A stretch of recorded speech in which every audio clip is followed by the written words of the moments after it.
자, 오늘은 이제 11월 13일입니다. 이 존 레스터, 이 메이저리그를 대표하는 베테랑 자완 투수죠. 레스터 선수가 어제 미국 ESPN과의 인터뷰를 통해서 은퇴를 또 선언을 했습니다.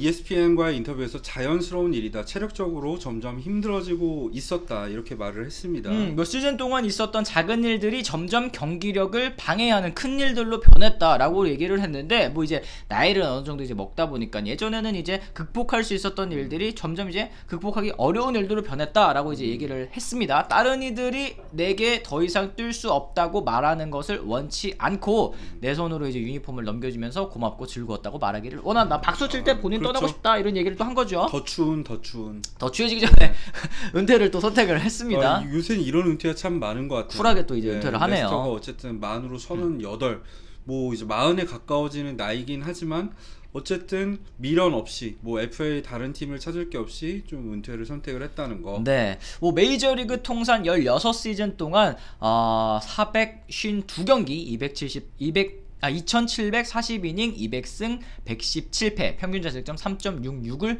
기록한 선수입니다. 월드시리즈 우승을 무려 3차례나 차지했었죠. 보스턴에서 2번 차지했었고요. 시카고 컵스로 이적한 후에도 한 차례 차지를 하면서 그때 당시 염소의 저주 깼었잖아요. 네. 어쨌든 이 레스터라고 한다면 또 여러 가지 이 드릴 말씀이 있을 것 같은데요. 일단 첫 번째로 이 레스터가 암을 극복했었던 전력이 있다라는 점입니다. 그렇죠. 2006년이었죠. 데뷔 첫 해였었는데 만으로 22살 시즌이었습니다. 신인 투수로서 5연승을 거두면서 좀 주목을 많이 받았던 선수였었죠. 이게 보스턴 투수 사상 처음이라고 하더라고요. 신인 투수가 데뷔해서 맞아요. 5연승을 거두면서 시작을 하는 게 그런데 8월 말에 이 교통사고를 가볍게 당했었는데 검진을 하다가 림프종 암이 발견이 됐었습니다. 이때 데뷔 시즌이었거든요. 다행히 초기에 발견해서 이제 수술과 방사선 치료를 통해서 제거를 하긴 했었는데 이게 말이 쉽지 사실 림프종 암을 걸리면 운동선수로서 커리어에 상당히 큰 위기가 될 수도 있었는데 그렇죠. 이후로도 16시즌을 뛰었다는 걸 생각했을 때 레스터가 뭐 보기보다 얼마나 이제 워크에틱이 뛰어난지 알 수 있는 부분입니다. 그렇습니다. 이제 데뷔 시즌에도 15경기 7승 2패 81.1이닝 동안 4.76의 평균 자책점 굉장히 준수한 신인 투수 데뷔 시즌으로 치고는 데뷔 시즌 치고는 굉장히 좋은 성적을 거두고 있었는데 네. 암 치료를 통해서 이 시즌을 마무리하고 말았고 결국 다음 시즌 2007년 이제 8월에 그렇죠. 7월 말에 이제 복귀를 했습니다. 네, 바로 못 돌아왔어요. 근데 복귀하자마자 이해 보스턴이 월드시리즈 우승을 차지했었는데 레스터가 이때부터 빅게임 피처의 자질을 보여줬었습니다. 맞습니다. 2007년 그리고 재활 중에 싱글레이에서 또 이제 재활을 하다가 이 싱글레이 소재지인 그 동네에서 현재의 와이프, 이 부인을 만났다고 하니까 뭐 어떻게 보면 전화위복이 되었다라고도 이제 볼 수 있을 것 같습니다. 그래서 2007년에 이 보스턴의 우승을 이끌고 이제 레스터는 승승장구를 하고 있었는데 2011년에 좀 불미스러운 일이 있었죠. 맞습니다. 네. 사실 2011년 이 치맥 사태, 이 보스턴 레드삭스의 역대급 DTD라고 하잖아요. 이 DTD 상황에서 더 기름에 불을 부은 사건이 무엇이냐? 바로 이제 치맥 사건이라고 할 수 있겠습니다. 다운팀 다운이죠. 내려갈 팀은 내려간다였는데 사실 보스턴이 전반기까지는 굉장히 잘 나갔었는데 후반기에 정말 폭락을 하면서 결국에 포스트 시즌에 탈락을 했었어요. 네. 근데 당시에 클럽하우스에서 치킨과 맥주를 먹은 이 주범 중에 한 명이었습니다. 조시 베켓, 존 레키 그리고 클레이 버콜츠와 경기 도중 클럽하우스에서 치맥과 게임을 즐겼다라는 이제 얘기가 그렇죠. 있었는데 이 선수들이 모두 선발 투수들이었고요. 그러니까 경기에 직접적으로 뛰지 않는 선수들인데 사실 메이저리그에서는 경기에 직접 뛰지 않더라도 응원을 하는 게 관례잖아요. 그쵸. 근데 클럽하우스에 숨어서 치킨과 맥주를 먹었다. 당연히 문제가 됐겠죠. 역대급 하락세를 겪은 9월에도 이게 이어졌었고 당시 감독이었던 프랑코나 감독이 얘기를 해도 듣지 않았다. 이러면서 뭐 프랑코나 감독도 결국 보스턴을 떠나게 됐으니까 그렇죠. 뭐 선수 관리에 좀 문제점이 있는 게 아니냐라는 이제 얘기도 들었었고 이 선수 개인에게 있어서는 굉장히 좀 이 5점 선수 생활의 5점이라고도 좀 할 수 있을 것 같습니다. 맞습니다. 뭐 기자회견을 통해서 3차례밖에 하지 않았었고 뭐 게임 같은 걸 하지 않았다 이렇게 얘기를 하기는 했었지만 어쨌든 이런 사건을 통해서 레스터에 대한 평가가 좀 보스턴 팬들 사이에서도 많이 내려갔던 시기도 있었습니다. 맞습니다. 그리고 팀 사정도 역대급으로 이제 나락으로 떨어진 그런 시즌이었기 때문에 더 주목을 받았었던 감도 있었던 것 같아요. 맞아요. 하지만 그 이후에 2013년에 어쨌든 보스턴 레드삭스가 다시 한번 월드 시리즈 우승을 차지하는데 그때 레스터도 함께 했었습니다.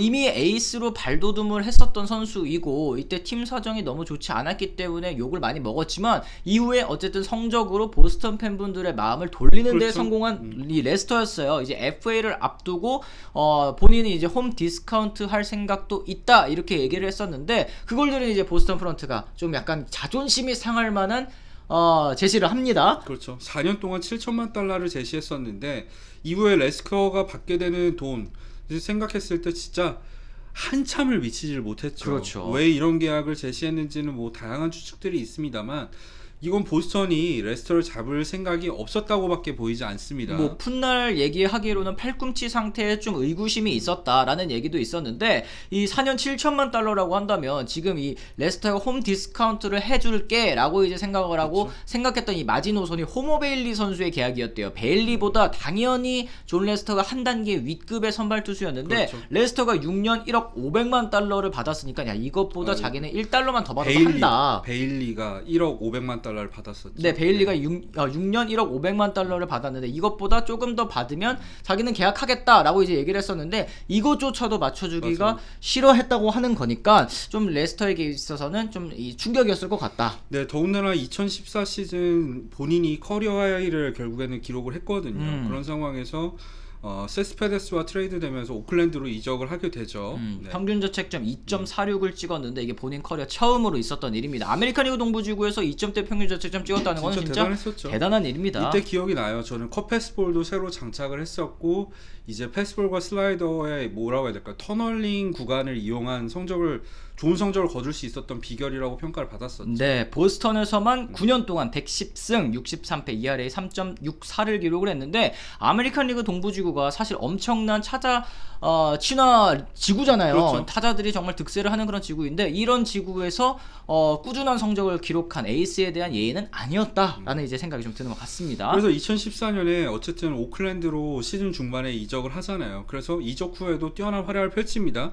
그리고 오클랜드는 와일드카드 단판전에 진출을 했었는데요.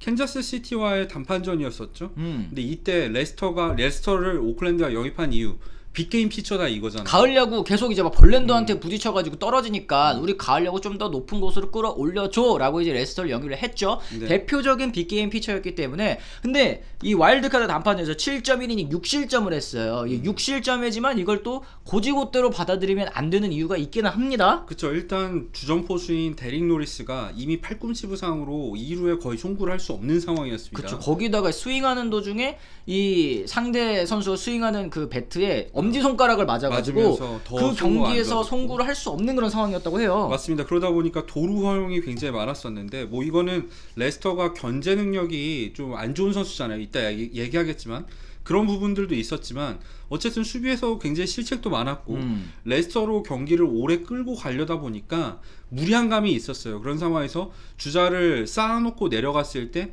분식을 당했잖아요. 네. 그런 걸 뺐을 때 레스터는 사실 7회 전까지는 굉장히 호투를 펼치고 있었다는 거 맞습니다. 짚을 필요가 있죠. 그러니까 이런 경기 뭐 한 경기 두 경기 이런 걸 제외하고 봤을 때는 어쨌든 월드 시리즈 우승을 세 차례나 경험을 했고 또 2016년 이 컵스 108년 만에 우승을 이끄는 데에 제일 주역이었잖아요. 염소의 저주를 깨는 1등 공신이 바로 레스터였고 일단 포스트 시즌 통산 성적만 보자고요. 9승 7패에다가 154이닝이나 던졌는데 평균 자책점이 2.51밖에 되지 않아요. 네. 사실 범가너, 커트 실링 이런 선수를 제외하면은 거의 이제 선발 투수로서 150이닝 이상 소화한 선수 중에서는 돋보이는 평균 자책점이긴 합니다. 맞습니다. 뭐 제임스 쉴즈라든지 이런 이미지 빅게임 퓨처의 이미지에 비해서 성적이 안 좋았던 선수들과 비교했을 때는 레스터는 확실한 빅게임 퓨처가 맞다라고 그렇죠. 이제 말씀드릴 수 있을 것 같습니다. 아까 그래서 저희가 오클랜드 때 이 견제를 못한다라는 얘기를 해드렸는데 사실 레스터가 1루 견제를 못하는 입스가 있는 투수다라는 얘기가 좀 그렇죠. 있습니다. 입스가 이제 운동 선수들한테 주로 나타나는 증상인데 긴장 때문에 근육이 굳어서 평소에는 잘 하던 동작을 못 하게 되는 거잖아요. 예를 들면은 이제 송구를 할 때 희한하게 송구가 빠져나가는 거예요. 그러니까 뭐 포수를 향해서 밑을 향해서 공을 던질 땐 괜찮은데 1루 쪽으로만 견제를 하려고 하면 공이 빠지는 거야. 네. 그런 증상을 레스터가 겪었었죠. 2014년에는 한 차례도 견제구를 던지지 않았었던 기록이 있고 2015년에는 투수 땅볼을 잡고 이게 글러브에서 또 안 빠지는 거예요. 이게 송구를 잘 못하겠으니까 아예 글러브째로 이렇게 맞아. 던지는 장면을 보여주기도 했었습니다. 2016년 이제 CBA 노사협약이 끝난 다음에 이제 자신의 SNS를 통해서 투수가 1루에 던지는 상황을 없애기 위한 노력에 실패했다. 나 못 던지는데 이런 식으로 좀 없애면 안 될까라는 얘기를 또 이제 농담하기도 했었죠. 놀라운 점은 이런 상황 속에서도 레스터가 꾸준한 활약을 펼치고 좋은 성적을 거뒀다는 거야. 입수 관련해서는 우리나라에서는 정근우 선수가 대표적으로 겪었었죠. 네, 뭐 주자 견제나 도루 저지를 할 수 없는 상황에서도 이런 성적을 거뒀다는 것은 굉장히 꽤나 큰 의미가 맞습니다. 있는 것 같다라는 생각이 좀 듭니다. 이 컵스에서 그리고 보스턴에서 이 영혼의 파트너라고 부를 수 있는 백업 포수, 뭐 박찬호에게는 체드 크루터가 있다면 이 레스터에게는 이 데이빌 로스라는 선수가 있었던 것 같습니다. 그렇죠. 예, 보스턴 레드삭스 이제 2013년부터 호흡을 맞췄었는데 로스가 워낙에 수비를 잘하는 선수잖아요. 그러다 보니까 컵스와 이제 6년 1억 5,500만 달러의 초대형 계약을 맺었을 때 네. 로스도 같이 데려와주면 안 되겠냐고 이렇게 얘기를 해가지고 로스를 데려왔고 지금 시카고 컵스의 감독까지 됐으니까 그래. 로스의 인생 은인은 레스터다 이런 말해도 틀리지는 않아요. 그러니까 결국에는 직업도 찾아주고 네. 또 이제 은퇴 후에 감독감으로 그치. 있어 보니까 2년 동안 있어 보니까 리더십도 있고 머리도 잘 돌아가고 뭐 여러 가지로 또 팀에 도움이 되겠다 해서 감독까지 결국에는 이제 올라가게 된 거잖아요. 그렇죠. 그래서 2016년에 이제 로스가 은퇴를 했는데 이때 당시에 레스터가 깜짝 이벤트를 준비했었다고 합니다. 네, 경기 전날 조메든 감독에게 이제 이날 경기 상황이 좋으면은 이 로스 포수를 교체하면서 기립박수를 받을 수 있게 합시다라고 이제 얘기를 했대요. 그랬을 때 이 매든 감독이 올라오니까 레스터 상태 좋은데 왜 바꿔? 로스가 그런 생각을 했대요. 네. 근데 야, 레스터 바꾸는 게 아니고 너 바꿔가지고 이제 한번 박수 한번 받으려고 하는 거야. 그랬을 때 이제 로스가 엄청난 감동을 받았다 이거지. 아니 그렇지. 직업도 찾아줘, 2년 계약도 맺게 해줘. 뭐 은퇴 후에 이제 감독 되는 건 이제 나중에 일이니까. 그런데 이런 이벤트까지 마련해준 레스터가 로스 입장에서 얼마나 고마웠을까. 그러니까 은혜를 아는 투수예요. 레스터는. 레스터 공 받아준 좋은 거밖에 선수예요. 없는데 뭘. 네. 로스 입장에서는 굉장히 또 인생의 은인이죠. 은인이다라는 얘기를 또 들을 수 있을 것 같습니다. 포스트 시즌에서도 전담 포수로 활약하면서 같이 이제 염소의 저주를 깼으니까 뭐 그렇죠. 진짜 인생의 동반자라고 해도 틀린 말은 아닐 것 같다라는 두 생각이 드네요. 배터리가 어쨌든 두 번의 우승을 같이 만들어낸 거라고 봐도 되죠. 맞습니다. 자, 그랬을 때 이 레스터가 명예전당 가능성 과연 있을까에 대한 얘기들이 또 나오고 그렇죠. 있는 것 같아요. 일단 20세기 그러니까 21세기 들어서 200승이 잘 안 나오고 있잖아요. 약물 시대가 지나고 나서는 거의 나오지 않는, 그리고 앞으로도 200승이 굉장히 적게 나올 것으로 예상이 되는데 어쨌든 레스터는 200승을 딱 채웠잖아. 그렇죠. 그리고 월드 시리즈 우승 3번도 했고요. 그런 가운데 거의 3,000이닝을 가까이 던지면서 평균 자책점도 3점대 중반이야. 이러면은 누적 성적을 봤을 때 충분히 갈 수 있지 않나 이런 얘기가 나오는 것도 이해가 되는데 네. 사실 레스터는 아쉽게도 사이언상을 받은 적이 없어요. 그렇죠. 그러니까 돋보이는 타이틀 홀더라고 해봤자 다승왕 한 번밖에 없습니다. 그런 점들을 생각했을 때 임팩트 면에서 좀 부족하지 않나 싶습니다. 그래, 이게 아무래도 아메리칸 리그 동부지구에서 오래 뛰다 보니까 이 누적 성적으로 봤을 때 겉으로 보이는 성적이 다소 좀 돋보이지 못하는 부분이 좀 맞아요. 있었고, 뭐 WAR로 놓고 봤을 때 통산 WAR이 44.3이다. 그리고 뭐 FWR은 46 정도 되는데 이 정도면 그래도 좀 많이 쌓은 거 아닌가요? 생각하실 수가 있지만 약간 좀 부족한 그런 그렇죠. 느낌이 듭니다. 명예전당의 기준선이 보통 WAR 50승이라고 하는데 거기에 살짝 못 미칩니다. 예, 살짝 못 미치는 커리어를 쌓았고 그런 부분에 있어서 명예전당 입성은 투표 기간 내에는 좀 힘들지 않을까. 베테랑 위원회로 입성하게 되는 건 모르겠지만요. 맞습니다. 어쨌든 이 레스터 선수가 이 미련 없이 또 메이저리그 유니폼을 또 벗게 됐습니다. 이 레스터 선수가 과연 또 어떤 제2의 인생을 살아가게 될지 이것도 굉장히 좀 궁금한 부분인데, 어쨌든 이 2000년대 중후반을 꽤나 또 이 임팩트 있게 남겨준 선수이기 때문에 한번 그렇죠. 레스터 선수에 대해 자세하게 알아보는 시간을 좀 가져봤습니다. 또 여러분들께서 또 레스터 선수에 대한 기억 남아있는 것들이 있으시면 또 댓글로 남겨주시면 또 좋을 것 같다라는 생각이 좀 드네요.